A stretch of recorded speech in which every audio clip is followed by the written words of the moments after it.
de voleur. Tu détruis directement. Oui, bah oui, c'est différent. Et là, alors moi, parlons un petit peu des cartes légendaires, puisque moi je n'ai quand même pas beaucoup de légendaires.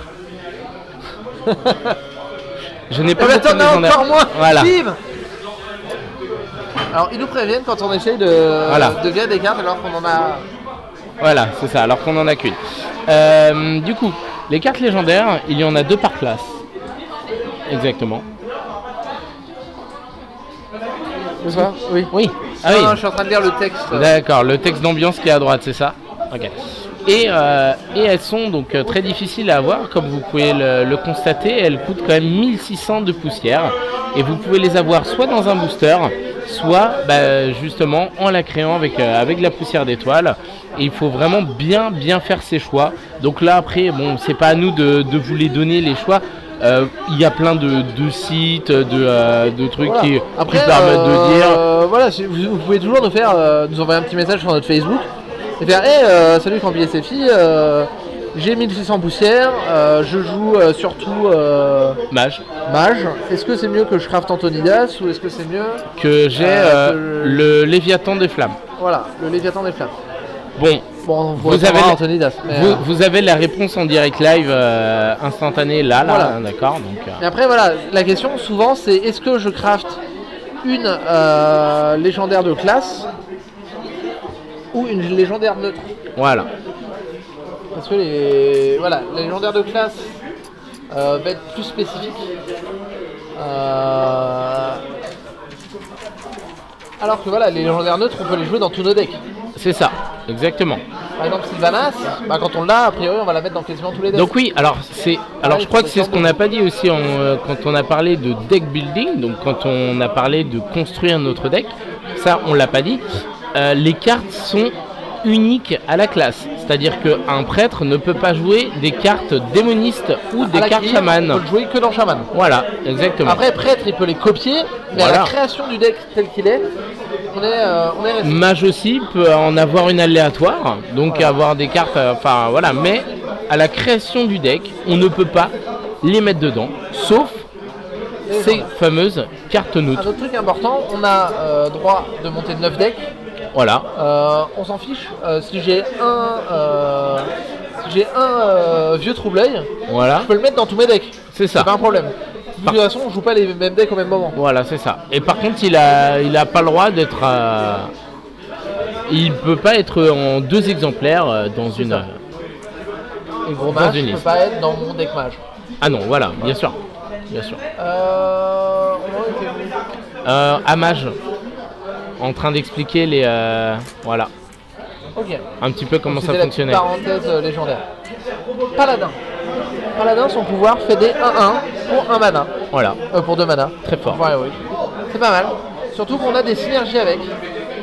C'est-à-dire qu'on a une carte toute nouvelle, l'intendant, qui va donner plus d'attaque et plus de vie à toutes nos gardes de main d'argent. Voilà, tous nos gardes de main d'argent. Ça va être assez violent. Si jamais on les pose et que nos adversaires l'ignorent complètement,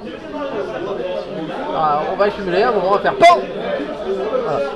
Elles sont toutes 3-3. Elles sont toutes fortes et là autant avant c'était négligeable, autant là maintenant ça commence à être vraiment problématique. On a quoi? On a quelques secrets. Ce ne sont pas les meilleurs secrets du jeu vu qu'ils coûtent qu'un mana, donc du coup l'effet est moindre quand même. On a beaucoup de boosts de créatures, mine de rien. Voilà, on a pas mal de boosts de créatures. On va avoir égalité qui est très fort, qui va passer l'attaque de toutes les créatures à 1. Non, la défense. La vie de toutes les créatures à 1. Vu qu'on a des 1-1 en rap, ça va nous permettre de manger gratuitement. De manger n'importe quelle grosse créature avec nos petites 1-1. C'est ça. Alors, on va avoir du soin. On va avoir pas mal de cartes qui donnent bouclier divin. Alors bouclier divin, on l'a pas encore vu. Qu'est-ce que c'est? C'est un bouclier qui va sur une créature. Prochaine fois qu'elle prend des dommages, elle en prend 0 et le bouclier disparaît. D'accord. Ça absorbe tous les dommages de la première source de dommages qui devrait arriver. Par contre, si on a par exemple, on fait un petit missile, comme on faisait avec le mage, ouais. Le premier missile va faire sauter le truc et les prochains vont tuer la créature. Voilà. Puisque ça inflige 1, puis 1, puis 1, et voilà. Pas 3. On a des armes aussi un petit peu. Ouais, quelques-unes. On a une carte qui est très forte, Si jamais vous voulez monter un jeu, Relativement, paladin, relativement facile en plus à prendre en main. voilà, cette carte est quasiment indispensable. Et vous faites 3 jetons 1-1, donc les mêmes que votre pouvoir héroïque. Et en plus vous avez une arme 1-4 qui va vous permettre de grignoter tranquillement les petites créatures dès le début de partie. On a lui qui est très fort aussi, C'est ça. qui passe l'attaque d'une créature à 1 mana, à 1. Et en plus on a une 3-3. Alors, Carte de base indispensable. voilà, ça on l'a forcément. 4, on tape à 4 avec notre héros. Donc du coup on peut manger des créatures, ça va nous permettre de les tuer en perdant juste des points de vie. C'est ça. Ça c'est sympa quand on commence. Ça a plus 4 d'attaque, plus 4 de vie à une créature. C'est violent. Consécration très très fort. 2 dommages à tous les À tous les ennemis, même le héros voilà. adverse. Ça combotte plutôt bien. Donc ça, c'est une très très bonne synergie avec Égalité. Tout le monde passe à 1 et je mets 2 à tout le monde. Bah du coup a priori tes trucs vont mourir. Là donc lui qui est cool. C'est une épique, c'est déjà plus cher à créer, donc 400 plus cher. Du soin toujours, du soin. Et la légendaire qui est vraiment cool. Qui en fait quand elle meurt nous donne une arme en plus d'être provocation bouclier divin. Voilà, donc c'est vraiment, elle est vraiment très très grosse, c'est très très fort. Donc là, Prêtre, bon bah prêtre, hein, c'est un petit peu ta classe. Voilà, beaucoup de possibilités différentes. C'est-à-dire que à la base, notre pouvoir va servir à soigner. Donc soigner, ça va nous permettre on va pouvoir jouer des créatures, pas mal de petites créatures en début de partie, faire des échanges avantageux, soigner nos créatures qui vont survivre et continuer à garder le contrôle de la table et taper des petits points de vie. C'est ce que je jouais par exemple dans ma deck Prêtre Mecha. D'accord. C'est un jeu qui justement va poser des cartes et manger tranquillement les cartes adverses en ayant plus de points de vie, en les soignant et voilà, du coup ça reste sur la table. Les cartes qui vont nous aider dans ce type de jeu, ça va être notre pouvoir de héros. Ça va être tout ce qui va booster la vie, donc ça. Le mot de pouvoir bouclier qui rentre dans quasiment tous les decks. Aujourd'hui oui, parce que c'est surtout qu'en fait on pioche une carte. Et voilà, et la pioche c'est important. Oui. Ouais. Voilà, on a sac de soins qui, quand on a beaucoup de créatures qui sont endommagées, permet de toutes les mettre à neuf. C'est vraiment cool. Et après, on a quelques trucs qui boostent la vie. On a lui, par exemple, quand il meurt, il donne plus 3 de vie à quelqu'un d'autre. Pareil, choix de Vélène. J'aimais pas trop cette carte au début. Et plus je la joue, plus je l'apprécie. Il faut forcément qu'on ait une créature en jeu, mais en mettant ça dessus, la créature devient vraiment monstrueuse. Plus d'attaque, plus 4 de vie. Ça permet vraiment de manger quasiment n'importe quoi. Et en plus on a un petit dégât des sorts supplémentaire qui... Oui, Spell Damage, on n'en a pas parlé. Tous nos sorts, si on a des dégâts des sorts plus 1, nos sorts vont infliger un dommage de plus. C'est ça. Tout à fait. Alors par exemple, on joue un Mind Blast. 5 dommages dans le héros adverse. Si on a des dégâts des sorts plus 1, on en inflige 6. Voilà. C'est surtout vachement fort sur les dégâts de zone. Infliger 2 dommages à tous les serviteurs adverses ou infliger 3 dommages, grosse différence. Mon choix il est vite fait aussi. Ouais. Donc ce qu'il faut savoir c'est que le choix de Hélène aussi est très vite. Voilà. Le dégât des sorts, comme son nom l'indique, c'est sur les dégâts des sorts, pas sur vos soins. Ouais. Et ça c'est important de le notifier aussi je pense. Voilà. Donc cartes qui vont rentrer très souvent donc dans les decks. Sac de soins, souvent c'est joué avec la prêtresse au chenail comme on l'a vu tout à l'heure dans la partie qu'on a fait, pour pouvoir raser la table. En général les jeux prêtres qui vont contrôler, c'est-à-dire essayer de gérer vraiment la table en tuant avec des gros serviteurs sur la fin de partie, voire à la fatigue. Ouais. C'est-à-dire épuiser toutes les cartes adverses pour que l'adversaire meure parce qu'on a tout géré. Et nous on a une petite créature qui va finalement aller plus vite que nos adversaires qui n'a plus rien. C'est ça. On a aussi bombe de lumière qui va faire que chaque serviteur va prendre autant de dommages que son attaque. Voilà. Prêtre a très souvent des créatures qui ont plus de vie que d'attaque. si c'est pas le cas, de toute façon, avec les boosts qu'on met dessus, ça devient rapidement le cas. Donc souvent, on a des grosses créatures qui sont 8-8, 7-7, 5-5. En face. Voilà, en face. Donc du coup, on fait ça, ça va gérer toutes les créatures. Et après, si on a des créatures en jeu, on va pouvoir taper dans celle qui a plus de vie pour justement qu'elle passe à plus d'attaque que de vie. Finalement, tout gérer. Ouais, prêtre est très bien pour gérer la table. Et si jamais on se fait beaucoup agresser en début de partie, on peut quand même se soigner avec notre pouvoir.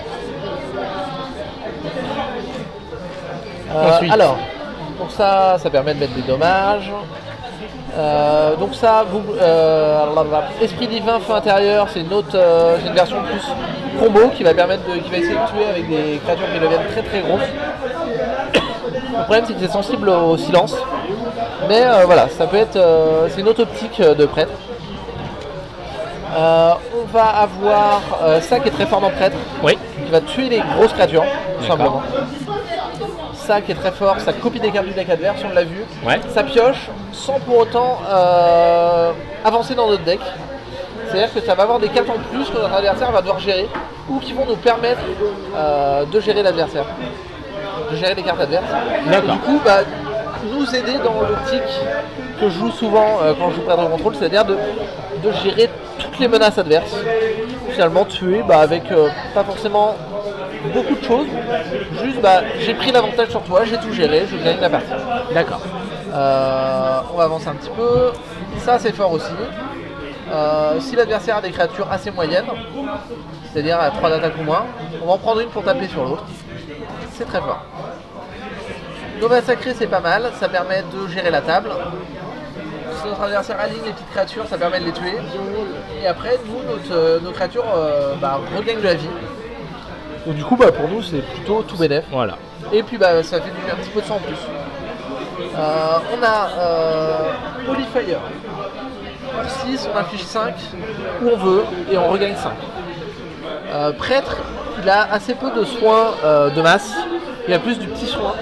C'est-à-dire il va soigner avec son pouvoir, 2 par 2. Et après, des fois, il va soigner un petit peu avec sa Nova Sacré. Les flammes sacrées vont permettre de gérer un problème et de remonter un cran en PV quand même. D'accord. C'est bien d'en jouer un petit 1 dans au moins tous les decks. Si on joue à un jeu qui essaye d'être assez agressif, on va en jouer 2 pour avoir un maximum de dommages gérés. Cette carte est une des meilleures cartes du prêtre. Oui, une des meilleures cartes du jeu. Voilà, on vole une créature adverse qui a 2 d'attaque ou moins. Tous les decks, quasiment sans exception, jouent des créatures à 2 d'attaque ou moins. D'accord. On a quasiment tout le temps quelque chose à prendre. Donc on gère une menace adverse, on en gère une de l'autre côté et en plus on a une 4-5. Voilà, tout bénef, niveau carte d'advantage, c'est monumental. On a contrôle mental, qui coûte 10 mana, donc c'est très loin. C'est le dernier. Hein. C'est la carte la plus chère du jeu. Voilà. Du coup, ça permet de... Voilà. De la même manière que la prêtresse de la cabale gère une menace adverse en générant une, là, en général, on va la garder, attendre que notre adversaire joue sa plus grosse menace. Oui. Et après, c'est la fête. Voleur. Voleur va beaucoup jouer autour de ses armes. Très compliqué le voleur. Voilà. Voleur va jouer Poison Mortel pour booster l'attaque de son arme. Il va avoir cette carte là qui va détruire son arme pour infliger autant que son attaque à tous les adversaires. C'est trop fort, c'est très fort comme carte. Combiné À avec le tous poison les mortel. adversaires, tous, même le héros adverse. Voilà. Et c'est ça en fait qui est... Ça permet par exemple de faire, si notre adversaire a une 3-5 et plein de créatures à 3 d'attaque, on va donner plus d'attaque à notre arme, taper à 3 dans la 3-5, infliger 3 à tout le monde, et notre adversaire n'a plus rien. On a lui qui augmente l'attaque de l'arme. On a... Alors, le combo. Oui, non, je finis juste sur les armes. On a ça qui augmente l'attaque de l'arme et peut aussi éventuellement en combo augmenter l'attaque d'un serviteur adverse, d'un autre serviteur qu'on contrôle. On met beaucoup de dommages, c'est-à-dire que, admettons, on a une 3-3. On lui donne plus 3 d'attaque. On donne plus 3 d'attaque à notre arme qui de base tapait à 1. On tape à 4, plus 6, 10. Si on détruit notre arme derrière, on va infliger 14 dans le tour. Ce qui est monumental. Voilà. Le voleur a quelques armes de base, mais la plupart de ces cartes, il y a beaucoup de cartes qui ont l'effet combo. Combo, c'est un effet alternatif si jamais on a déjà joué une carte avant. Cold Blood, si on le joue, ça donne plus de d'attaque. Si on a joué une autre carte avant, ça va donner plus 4 d'attaque au lieu de plus 2. C'est 2 fois plus fort. C'est ça. Pareil pour Eviscerate qui va afficher 4 au lieu de 2. Par exemple, le bandit d'Ephias, la première qu'on voit quasiment. On a lui qui ne fait rien si on n'a pas de combo. Et si on a un combo, ça inflige le dommage pour eux. Alors ça c'est une rare, c'est pour ça que je demandais d'aller voir le bandit d'Ephias, qui est une commune, donc qui est l'un des premiers en fait cartes à combo avec lesquelles vous allez être amené à jouer si jamais vous commencez voleur. En fait c'est simple, hein, premier tour, si vous ne commencez pas, vous faites pièce bandit d'Ephias. Du coup vous allez jouer une carte, la pièce, et pour 2 vous posez une de 2. Et du coup qui va faire, hey, comme tu as déjà joué une carte avant, la pièce, regarde, il y a un pote qui vient et c'est une 2-1. Donc voilà. Premier tour, vous avez une de 2 et une de 1. Donc carte importante dans voleur. Pour déclencher les combos, on a poison mortel qui de base est fort pour gérer la table. Voilà. Mais des fois on va le garder un petit peu pour pouvoir le poser et jouer une carte à combo dans le même tour. Pour du coup déclencher la combo pour un mana. Par exemple, typiquement, tour 4, on pose notre poison et on fait un agent. C'est ça. On a backstab et préparation qui sont des sorts à 0 mana. Ils vont nous permettre de faire la combo le plus vite possible. Backstab va nous permettre de mettre 2 blessures à quelqu'un qui n'est pas endommagé. On l'a joué tout à l'heure. Donc du coup on va le faire plus après, par exemple on rajoute le fameux agent du SI7 pour terminer une créature qui est 4 d'attaque. Voilà. Ou en 4 de vie, c'est pas mal. Et préparation, qui est une épique, mais qui est très très forte. Ça va réduire le coût du prochain sort qu'on va jouer. C'est pas la prochaine carte, c'est seulement le sort. Et par exemple, ça nous permet de la jouer et dans le même tour faire une éviscération pour 0 et du coup mettre 4. C'est ça. Donc on aura mis 4 pour 0. Par exemple, ce que on je va fais souvent ajouter 2 quand cartes. je joue voleur, c'est jouer un Drake Azure, une carte à 5 mana qui augmente les dégâts des sorts. Puis je fais préparation. Puis je joue une éviscération pour 0 qui va infliger 4 plus 1, 5 de dommages. Et 5 de dommages, souvent ça tue n'importe quoi. Quasiment. Voilà, on a donc pas mal de sorts qui mettent des dommages. Après c'est compliqué important d'avoir des dégâts des sorts aussi, c'est pas mal dans voleur, notamment par exemple le Drake Azure. Ouais, ou Malygos. Il y a quelques synergies dans voleur qui consistent à renvoyer des créatures dans notre main pour les rejouer après. Notamment avec des créatures qui ont des effets, des cris de guerre par exemple, un petit cri de guerre ou des combos, parce qu'en fait c'est du cri de guerre mine de rien. Voilà. Cri de guerre détourné. On a des sorts qui tuent un serviteur. On a des trucs en camouflage. Une carte camouflée reste cachée jusqu'à ce qu'elle inflige de dommages. Souvent c'est en attaquant. On a certains serviteurs qui infligent des dommages autrement. Par exemple une créature qui fin de tour inflige des dommages, et sortira de son camouflage dès qu'elle... C'est ça. Voilà. Et sprint, très bonne carte, il fait piocher 4. Mais ça coûte 7. 7 c'est loin. Mais des fois, en fait, avec préparation, on va pouvoir le jouer au 4e tour. Voilà. Voilà, ça en reste. On avance un peu plus dans les trucs, mais voilà. Dans l'idée, voleur, ça peut piocher beaucoup de cartes, ça joue pas mal de sorts. Et ça essaie de jouer plusieurs cartes dans le même tour pour avoir des effets supplémentaires. Le chaman, je préfère le garder pour après. Ouais. Démoniste. Le pouvoir du démoniste. Dur aussi. Déjà, de base. Le démoniste, son pouvoir héroïque, pour 2 mana, on perd 2 points de vie et on pioche une carte. D'accord. C'est fort de piocher des cartes, c'est très très fort. C'est pour ça que pour compenser, on perd des points de vie. C'est pas si grave que ça de perdre des points de vie. Tant que on gère ça correctement. Exactement. C'est là qu'il y a un petit peu la difficulté du deck démoniste. C'est pour ça que le démoniste a des cartes qui le soignent. Non, pas celle-là, celle-là. Quand elle inflige des dommages, elle nous soigne d'autant. On a le drain de vie qui inflige des dommages où on veut et qui nous soigne. On a Siphonner l'âme qui nous soigne. Je parlerai de lui plus tard. Mais en fait, c'est un petit peu du soin, vu que la légendaire en fait, va remplacer notre héros, donc va passer à 15 points de vie. C'est ça. Donc, et en plus, c'est vachement fort, etc. Mais ça nous soigne, mine de rien, si on était à moins de 15. Ensuite, on va aussi avoir l'idée, c'est d'avoir des cartes puissantes pour pas cher. Donc du coup, il va y avoir des désavantages. C'est-à-dire, par exemple, lui, on a une 3-2 pour 1 mana. Si on compare avec les cartes à 1 mana qui n'ont pas de défaut dans le jeu, on va avoir des 2-1, des 1-1, des 1-2. Mais aucune 3-2. Voilà. 3-2. On a une 2-3, mais elle aussi a un défaut. Donc voilà, c'est quand même énorme. Pour compenser, il y a un défaut. Quand il arrive en jeu, il nous inflige 3 dommages.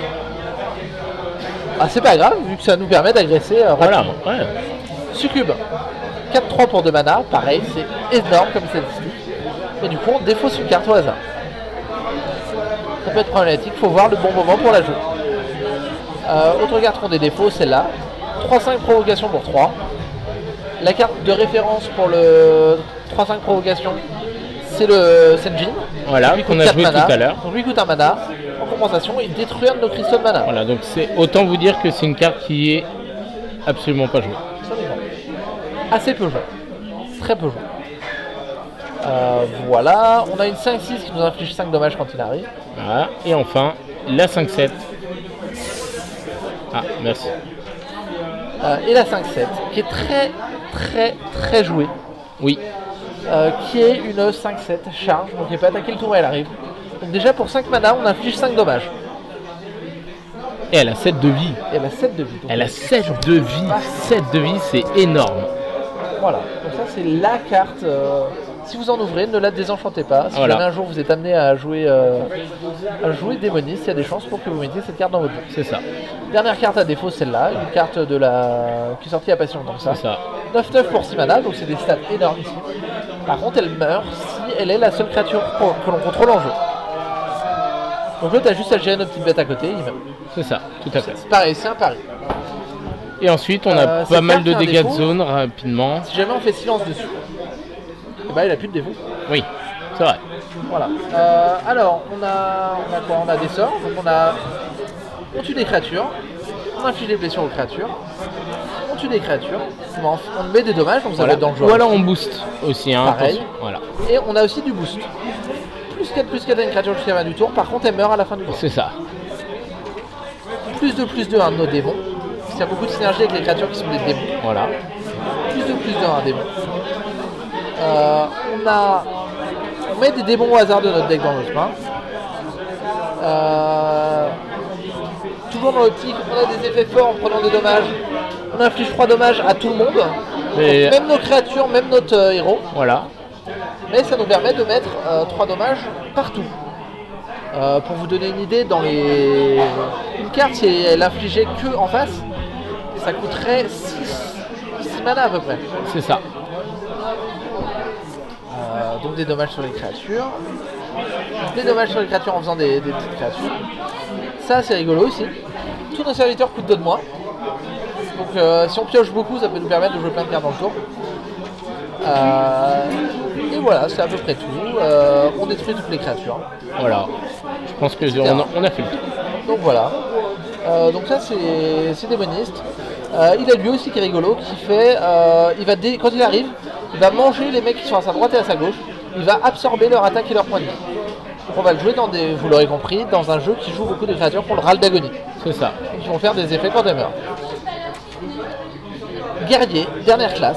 Non, avant-dernière. Il ne restera chaman. Ah oui, on garde chaman pour la fin. Guerrier, son pouvoir, je rappelle, jouer avec l'armure. On va voir quelques cartes qui synergisent avec l'armure.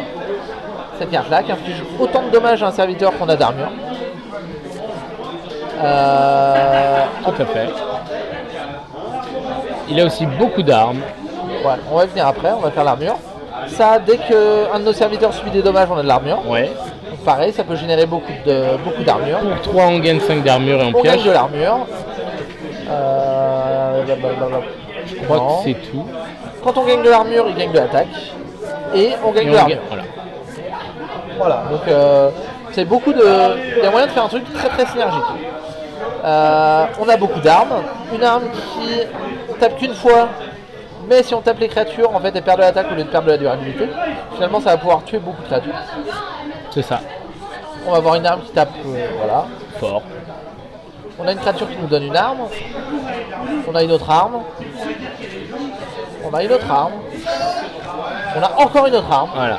Voilà, c'est une classe qui a énormément d'armes. Et on a Upgrade, qui, si on a une arme, on la booste. Sinon, on a une arme. Voilà. Tant qu'à faire. L'autre synergie qu'il y a beaucoup dans Guerrier, c'est le fait d'infliger des dommages aux serviteurs, notamment les nôtres. C'est-à-dire qu'on va voir ça. Un dommage à un serviteur et plus 2 d'attaque. Donc soit on le joue sur un adverse pour essayer de le tuer, soit on le joue sur un des nôtres pour le booster et infliger plus de dégâts. Voilà. On a ça qui inflige un dommage à tous les serviteurs. Donc ça va à la fois blesser les serviteurs adverses que les nôtres. Et avantager les nôtres vu que les nôtres profitent du fait d'être endommagés. Alors, là, quand il est endommagé, il a enrage. Voilà. Quand il est endommagé, il a plus 1 d'attaque. Voilà, c'est ça. S'il est blessé. Si on a des personnages blessés, que ce soit notre héros qui va se blesser tout seul en tapant avec des armes, ou même en se faisant attaquer, ou nos serviteurs, on va piocher. Ça, nos serviteurs ne peuvent pas descendre en dessous de 1 PV ce tour-ci. En faisant tourbillon, en infligeant des dommages à tout le monde, c'est pas grave, nos persos vont survivre. C'est ça. Ça, c'est une espèce d'arme déguisée encore. Notre héros a plus 4 d'attaque. Sauf que contrairement aux armes qui, dès qu'on en a une et qu'on en pose une nouvelle, détruisent l'ancienne, ça va s'additionner. Donc si j'ai ça et je joue 2 fois Heroic Strike, je vais taper à 11 ce tour-ci. Rampage, j'augmente les stats d'un serviteur endommagé. On reste dans les synergies. J'inflige des dommages à un serviteur, si survit je pioche. On peut l'infliger sur un des nôtres pour piocher. Exactement. Ou alors on peut endommager l'adversaire pour jouer la fameuse exécution qu'on a vue, qui est un des meilleurs moyens de gestion du jeu même. Bêtement, pour 1 ça détruit une créature. Même s'il y a une condition. C'est ça. Ça inflige des dommages un petit peu au hasard. C'est donc très pareil, drôle. ça inflige des dommages. On est dans la synergie. On a des moyens de donner charge, donc permettre à nos créatures d'attaquer le tour où elles arrivent. On a une créature ici aussi qui a charge. Voilà, le côté agressif. On peut jouer aussi bien contrôle, donc gérer la table avec nos armes, avec nos sorts, gagner de l'armure. Avec notre armure surtout, voilà. Ou alors jouer vraiment agressif en jouant pas mal de créatures qui ont la charge, des armes, etc. On a lui, donc on l'a vu, lui, la vitesse à laquelle il pouvait montrer très très rapidement. Il prend des dommages avec plein de choses. On inflige à tout le monde, il va attaquer. Les créatures en jeu, si on fait tourbillon pour un mana, on lui donne plus 6 d'attaque. C'est ça. Voilà. Quelques cartes. Voilà, lui quand il prend des dommages, il fait des choses. Et le papa qui, quand il est endommagé, il tape très fort. Et Baston qui est en fait le guerrier a des sorts de zone mais qui mettent un tout petit peu de dommages. Son seul gros sort de zone pour gérer plusieurs grosses créatures d'un coup, c'est la Baston. C'est on va tuer tout le monde sauf quelqu'un au hasard. Que ce soit chez nous ou chez lui. Voilà. On les prend vraiment tous. Vous l'avez vu tout à l'heure. Dernière chose, le chaman. Le chaman, déjà, son pouvoir héroïque, c'est invoquer des totems. Donc ça, on vous l'a montré, on l'a vu rapidement. On vous a pas dit ce que faisaient tous les totems. C'est ça. On a un totem qui est 1-1, qui donc coup va pouvoir attaquer et il fait rien d'autre. On a un totem qui permet de soigner tous nos serviteurs de 1 à tous les tours. Il est 0,2. Voilà. On a un totem qui augmente l'attaque, les dégâts des sorts. Les dégâts des sorts, donc dégâts des sorts plus 1 et les 0,2 également. Et enfin le 4e et dernier. Qui a la provocation, donc qui va bloquer une attaque. Voilà. Il est 0,2 aussi. Donc on a 3 0,2 et une 1-1. Voilà. La mécanique associée au chaman, c'est la surcharge. C'est un petit peu compliqué à gérer au début. C'est-à-dire qu'autour, on va avoir des cartes qui vont... Pareil, ça va être un petit peu comme les démonistes. On va avoir des cartes très fortes pour leur coup de mana, mais du coup qui vont avoir un défaut. C'est-à-dire qu'en fait, on va s'endetter pour le prochain tour. C'est-à-dire que vous avez vu un petit peu le coût des cartes. Vous avez vu que les créatures de provocation, les 2-3, ça coûte en général 2 mana. Provocation en plus, 2-3, ça coûterait plutôt 3 mana. Là, on a un sort qui, pour 3 mana, va nous donner 2 3 avec la provocation. C'est ça. Du coup, le défaut, c'est que on aura... En fait, le sort va virtuellement nous coûter 5 mana. C'est-à-dire 3 mana ce tour-ci et 2 mana au prochain tour. Donc, on aura 2 mana de moins au prochain tour. En fait, ça va aller bloquer dans notre jauge de cristaux de mana. Ça va aller bloquer pour le prochain tour avec des petites serrures. Ça bloque nos cristaux de mana. On ne pourra pas les utiliser au tour d'après, tout simplement. Donc, c'est-à-dire que si jamais on en avait 5, et bah du coup, on en a plus 5. On va faire un... J'en ai, je crois. Okay.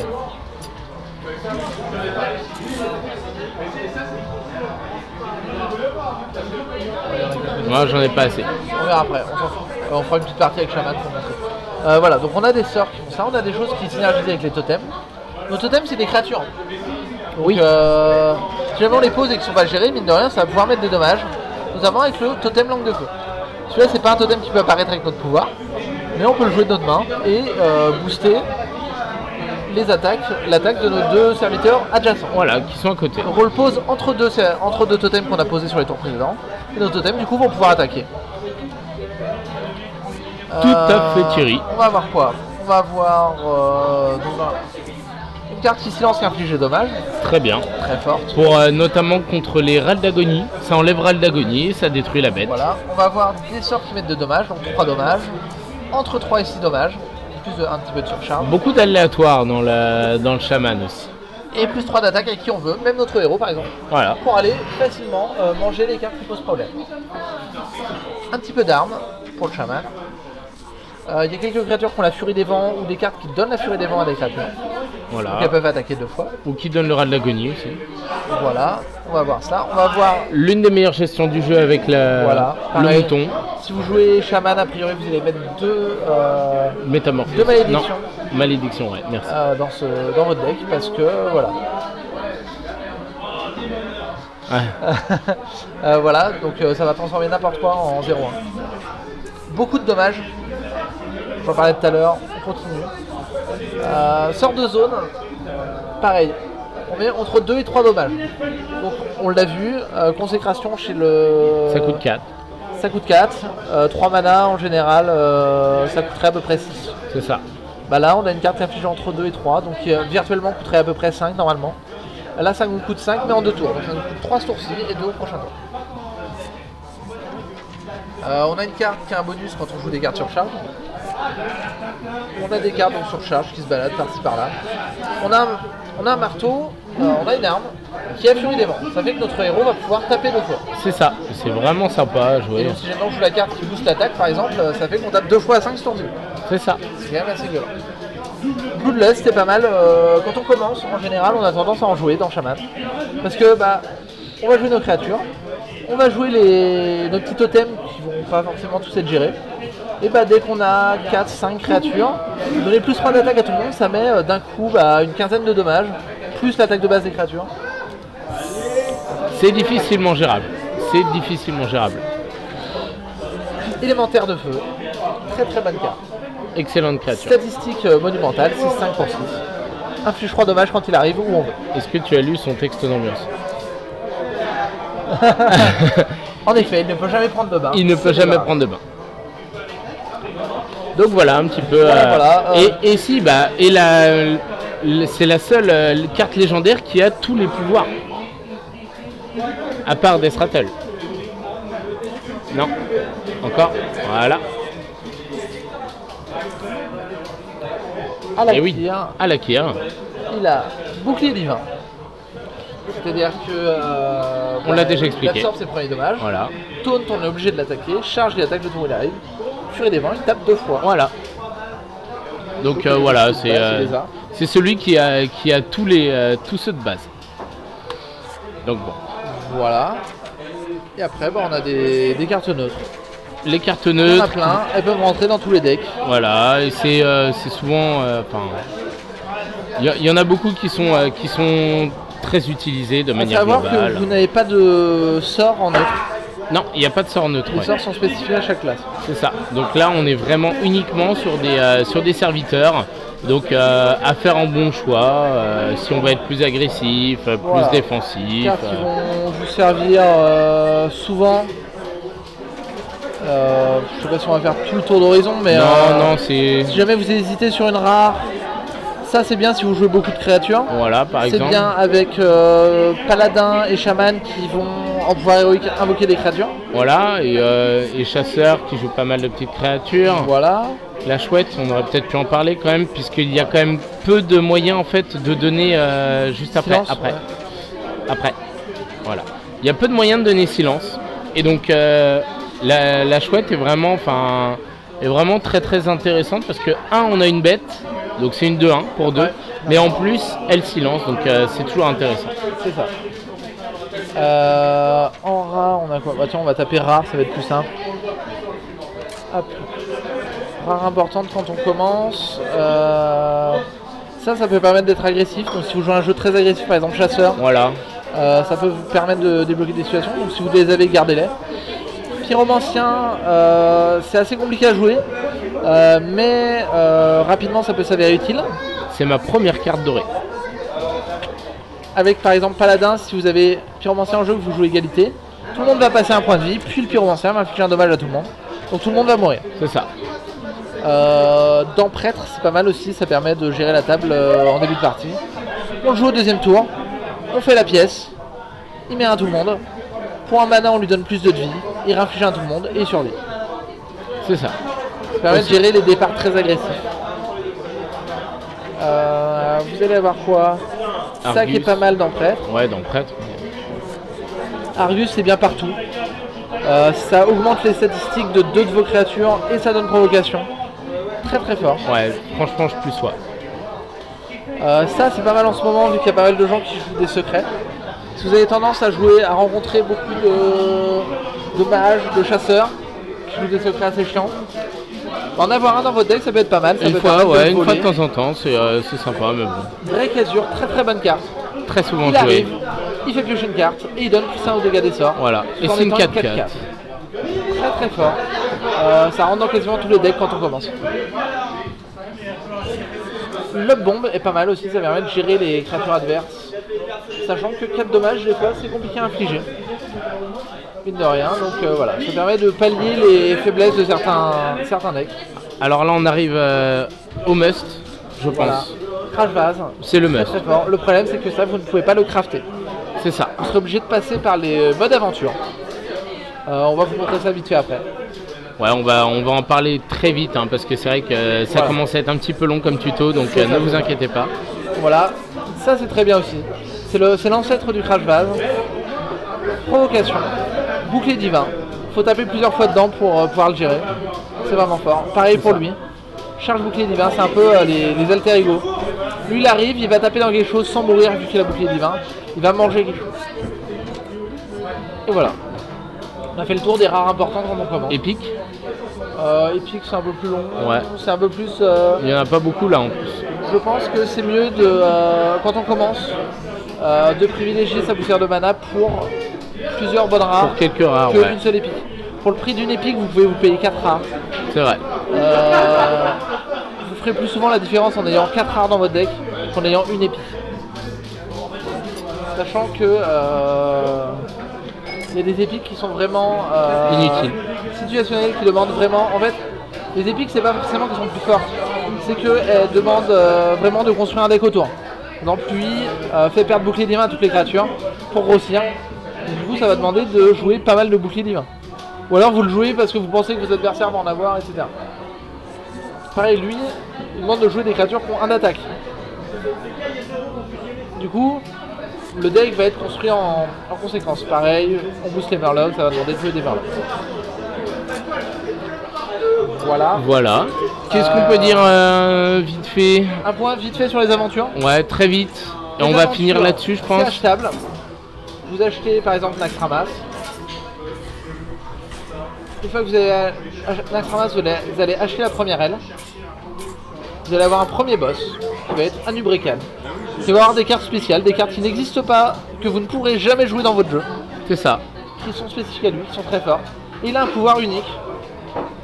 Invoquer un aérien qui est 3 d'attaque, 1 de défense. C'est ça. Voilà, vous allez avoir elle qui a autre chose dans le pouvoir.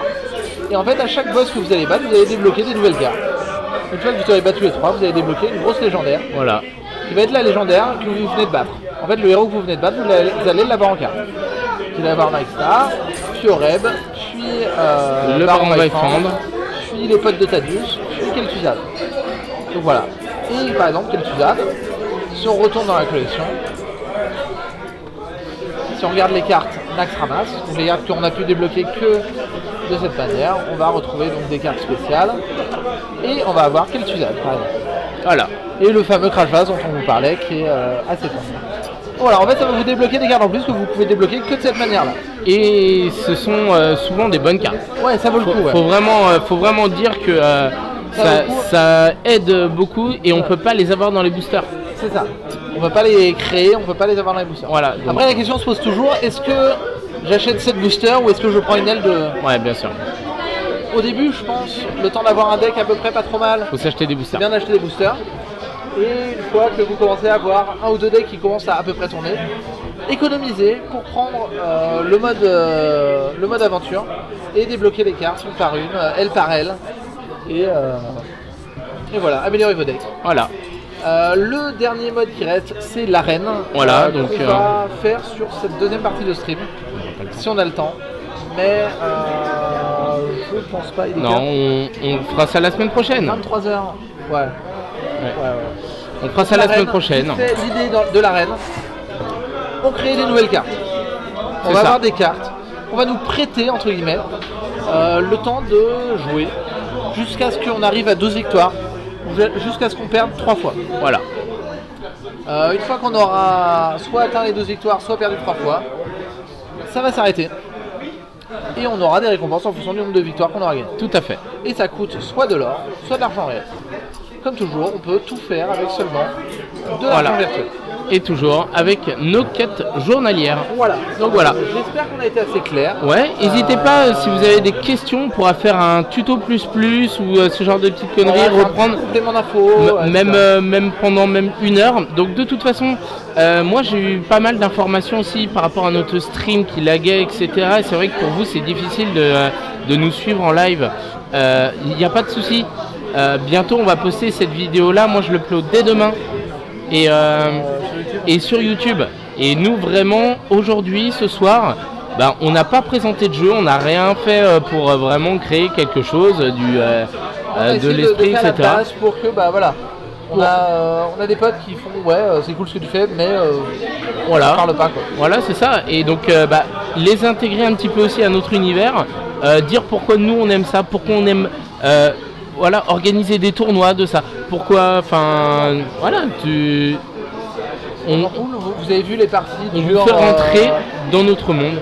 5-10 minutes. C'est ça. Si la partie dure un peu plus, ça peut durer 15-20 minutes si c'est vraiment long. Mais voilà, ça se joue vite. C'est simple à comprendre. Les synergies viennent naturellement. Et voilà. Et après, il y a un petit côté bluff. Après, voilà. En fait, j'ai tendance à rencontrer des gens qui jouent tel truc, donc ça m'emmerde de perdre contre ça. Donc du coup, je vais mettre une carte qui s'adapte un peu mieux. Etc. Voilà. Après, il y a plein d'infos potentielles qu'on puisse avoir au fur et à mesure. Donc, ce qu'il faut se dire aussi, c'est que vous pouvez commencer par cette vidéo et ensuite reprendre celle qu'on a faite du coup avant. Et par exemple, toutes les vidéos des tournois qu'on a prises, où on commente, etc. Une fois que vous avez vu cette vidéo-là, vous pouvez peut-être plus comprendre le spirit des joueurs, pourquoi ils ont pris telle ou telle décision et tout ça. C'est vraiment pour vous intégrer à notre monde, pour vous amener dans Hearthstone. Pareil sur le mode héroïque. Sur les aventures, il y a le mode facile, et après il y a le mode héroïque, où on a les boss en version plus compliquée. À Livrecan, vous vous souvenez tout à l'heure, son pouvoir ça faisait des créatures 3-1. Voilà. Là il va faire des 4-4. C'est ça. Donc le combat va être vachement plus compliqué. Exactement. Accessoirement il aura plus de vie. Et du coup nous c'est ce qu'on a essayé de faire au départ pour vous montrer un petit peu comment les battre. Donc voilà, du coup vous pouvez un peu voir comment on joue contre l'IA. Vu que l'IA a toujours le même deck, on peut plus facilement essayer de s'adapter. Et voilà. Voilà, je pense qu'on a à peu près tout dit, en tout cas en ce qui concerne le tuto. N'hésitez pas si vous avez des questions. Pour l'instant, il n'y a pas grand monde qui poste sur notre Facebook, à part des listes de decks, etc. de certaines personnes. Mais les questions, nous on y répondra, soit en direct, on se consultera, il n'y a pas de souci, ou soit sur notre prochain stream, ou si vous voulez voir des choses, n'hésitez pas. En tout cas, nous on est là pour ça. On est là pour présenter des trucs, pour s'amuser, pour vous faire plaisir avant tout. Ouais, carrément. Et puis n'hésitez pas à partager cette vidéo pour les gens justement qui ne connaissent pas et qui pourraient être intéressés voilà, exactement. de découvrir le jeu. Surtout que maintenant le jeu est quand même il est lancé accessible. Là. Ah là il est lancé en plus. Vous pouvez jouer sur PC, vous pouvez jouer maintenant sur smartphone. Exactement. Sur tablette, Android. Dans le bus, dans le train. Voilà. Donc voilà, le jeu est vachement développé. Il marche bien, ça va vite, c'est simple à comprendre. Il y a une énorme communauté, donc vous pouvez retrouver plein de monde autour de vous qui joue à ce jeu-là. Enfin, c'est vraiment très appréciable, mon petit camp. On sait pourquoi on aime ce jeu en tout cas, et c'est pour ça qu'on essaye de vous le faire partager à ce niveau-là. Ouais. En tout cas, bonne soirée à vous qui nous regardez sur YouTube. Ou bonne journée si vous nous regardez. Exactement. Et en tout cas, à la prochaine. Partagez cette vidéo, elle sera postée. Je pense qu'on l'aura avant la fin de la semaine. Donc voilà, bonne soirée à vous ou bonne journée. Amusez-vous bien. Si vous êtes au boulot, bon courage. Parce qu'il y en a, j'en connais. Et puis à très bientôt pour une nouvelle vidéo avec Campy et ses filles. Toujours vos humbles serviteurs, on est là, on lâche pas. Et n'hésitez pas à nous suivre sur Facebook et à venir like. On est tout proche des 100 likes et on a dit qu'on ferait une vidéo spéciale. On l'attend toujours. Donc préparer un petit peu. Voilà, on améliorer les petits détails. On tâte le terrain, comme disent certains. Donc voilà, n'hésitez pas. Et en tout cas, merci de nous avoir suivis. Salut mon petit Campy et à bientôt pour une prochaine vidéo. À très bientôt.